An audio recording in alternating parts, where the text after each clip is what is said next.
Hola, estimados estudiantes, les saluda cordialmente el profesor Félix Ardón y en esta sesión pues continuaremos desarrollando nuestra interesante temática sobre el estudio de la biología. Esta vez hablaremos sobre las características de los seres vivos. Por mucho tiempo seguramente hemos manejado como características de los seres vivos lo que hemos venido aprendiendo desde nuestros primeros años de estudio, conociendo que los seres vivos nacen, crecen, se reproducen, pero en este nivel pues de educación media deberíamos de conocer a mayor detalle cuáles son esas características y qué otras tal vez no hemos hecho mención.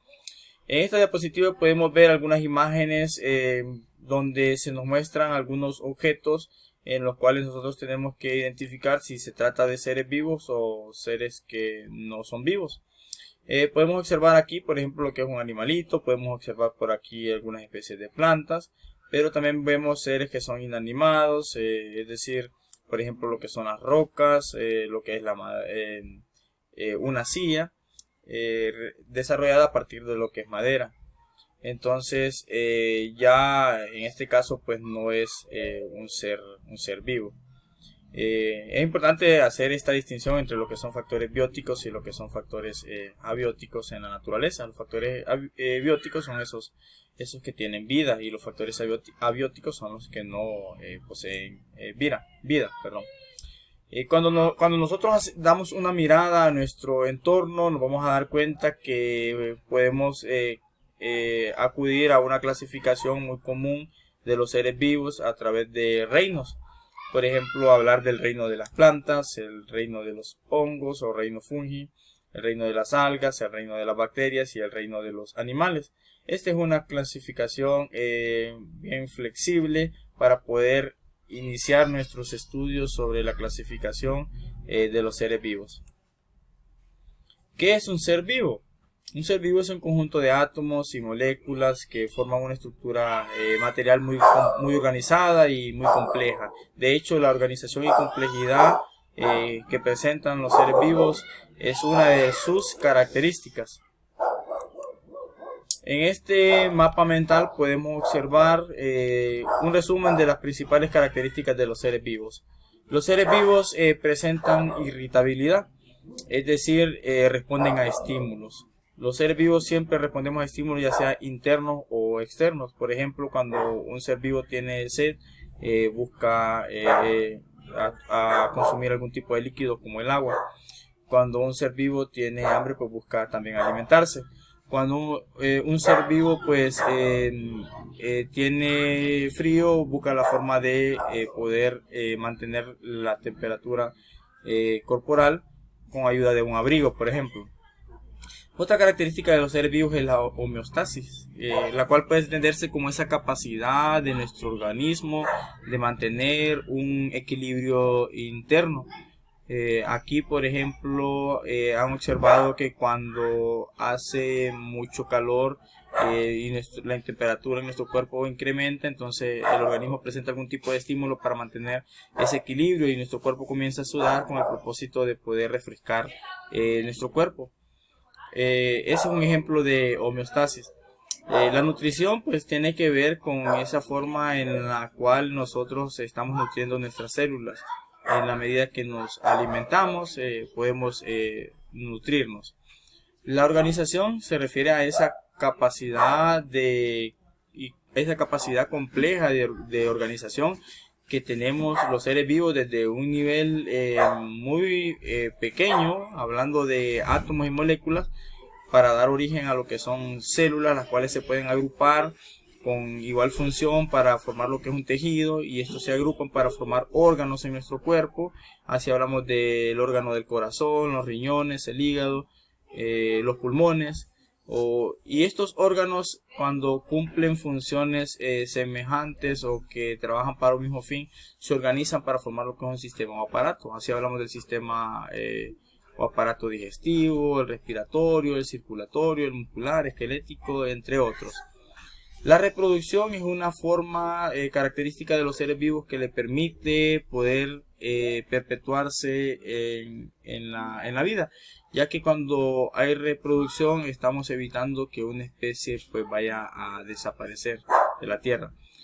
El crecimiento se refiere a ese aumento de masa, de volumen que presentamos normalmente todos los seres vivos, hablando no solamente de los seres humanos, sino que de los organismos que están en los diferentes reinos que hace un momento también estábamos mencionando. El metabolismo, una característica muy importante también, ¿verdad?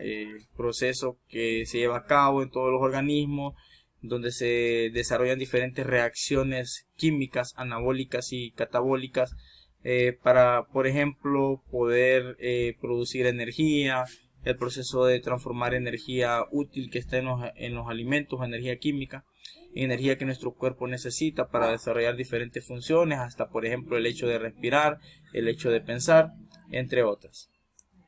Hemos resumido en ese mapa mental algunas características de los seres vivos, pero podemos ver con mayor detalle cada una de ellas. La organización específica, todos los seres pluricelulares tienen una estructura definida. Los átomos y moléculas pueden agruparse para formar lo que son macromoléculas, que a su vez van a dar origen a algún tipo de célula. Estas células se organizan para formar tejidos, y los tejidos a su vez darán origen a diferentes órganos. Por ejemplo, el tejido sanguíneo puede formar la sangre. Así el tejido óseo puede formar los huesos, entre otros ejemplos. Y los órganos a su vez se pueden agrupar para dar origen a lo que son sistemas o aparatos, como el digestivo, por ejemplo, el circulatorio, el muscular, el esquelético, el tegumentario, que es el que tiene que ver con lo que es órganos como la piel, las uñas, el cabello. Y estos órganos en su unión dan origen a lo que es un organismo. Como podemos ver en esta diapositiva, la imagen del ser humano hace referencia al organismo por completo. El metabolismo es el proceso por el cual los seres vivos adquieren materiales y energía de su medio y lo convierten de diferentes formas.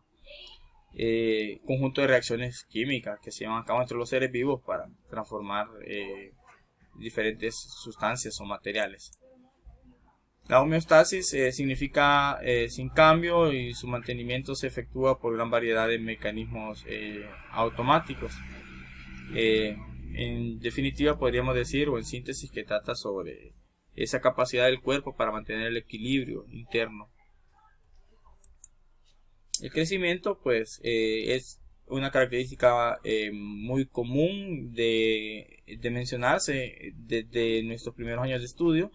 Pero podemos decir que todos los seres vivos pues, en un momento o ciclo de su vida se hacen más grandes cuando decimos que incrementa de masa o incrementa su volumen.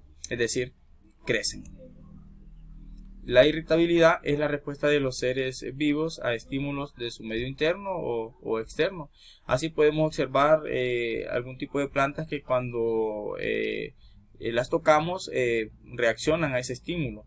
O podemos observar cómo algunos tipos de planta crecen buscando la dirección de la luz para poder desarrollar lo que es la fotosíntesis.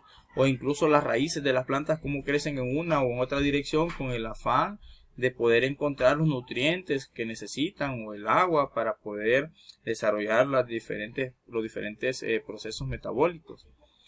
Y lo mismo sucede cuando un bebé está con hambre y comienza a llorar. Entonces la madre pues responde a ese estímulo. Inmediatamente las glándulas mamarias comienzan a producir leche para poder alimentar al bebé.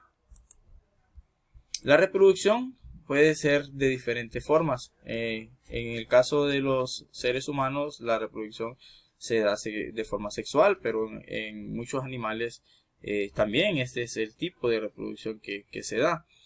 Pero en las plantas la reproducción en algunos tipos puede ser asexual, ¿verdad? Y en algunos otros tipos de organismos también, ¿verdad? O no solamente las plantas, sino que algunos tipos de bacterias pues pueden representar lo que es la fisión, ¿verdad? O la bipartición o la gemación, algunos tipos diferentes de reproducción asexual. La evolución, otra característica que cabe la importancia de mencionarla, porque de una u otra forma los seres vivos hemos ido evolucionando a través del tiempo. Así la ciencia ha podido dar a conocer cómo muchos reptiles tienen algunas características semejantes a otros reptiles que existieron hace muchos años, ¿verdad?, sobre la Tierra, y pueden evidenciar algún tipo de evolución. Por ejemplo, la adaptación permite que una planta, un animal o cualquier otro ser vivo pueda resistir a los cambios del medio. Por ejemplo, cuando nosotros nos regalan una planta y queremos llevarla a nuestra casa y poderla sembrar, esa planta tiene que adaptarse al nuevo terreno donde está siendo cultivada, y es una forma de poder adaptarse para poder sobrevivir. Y cuando este ser vivo se logra adaptar, pues decimos que sobrevive. Así entonces también algunos animales como los camaleones buscan la forma de cómo camuflajearse para poder sobrevivir, y nos hemos dado cuenta que incluso en este siglo XXI las personas que emigran hacia otro país muchas veces tienen que adaptarse a las condiciones de clima, al lenguaje, perdón, al tipo de alimentación, entre otras cosas. El tema ha sido fructífero, pero para poder dar más en nuestro aprendizaje, les invito a que desarrollen en su cuaderno las siguientes interrogantes. Esto es todo en esta temática de esta sesión de Biología 1. Les agradezco su atención. Saludos cordiales a todos.